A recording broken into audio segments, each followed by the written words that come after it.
make this object outline effect in Premiere Pro. Okay, so first what you have to do is to duplicate your clip. So to duplicate your clip is to hold Alt in Windows, then Option in Mac. You hold Alt, then you drag and you drop it on top of the clip. Then you select the top clip. You select the top clip and make sure that this your playhead is at the beginning of the clip. Then when you make sure this your playhead at the beginning of the clip, you come to opacity and select this pen tool. You come to opacity, you select this pen tool, then you draw.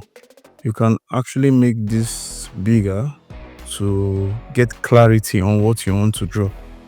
This is too much. You can here, so this is it. You can sketch. Make sure the first dot and the last dot meets together.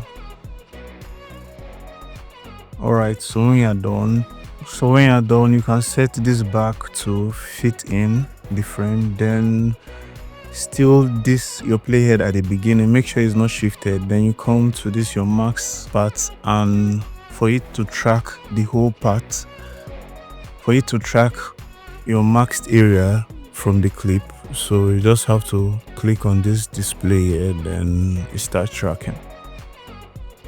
Okay, so once it's done tracking, you can see it's done tracking from here.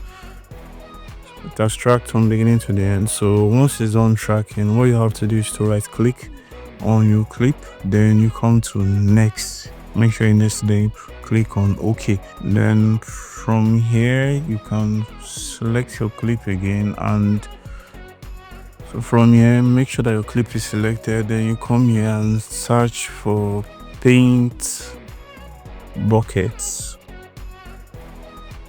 Yeah, so this is your paint bucket. So you come, you drag and drop your paint bucket into your clip here. Then you go to your effect control, your paint bucket is, you set this to alpha channel, you set this to stroke. Yeah, you set it to stroke, and you can increase your stroke width. You can increase the stroke if you like, just like this. Once you've increased the stroke, you can come here and search for Radial Wipe. Yes. Okay, once you search for Radial Wipe, make sure it's this particular one here. You drag and drop the one under video effects. So you drag and drop it here. Then in the transition completion, you click on the keyframe, then you increase it to 100.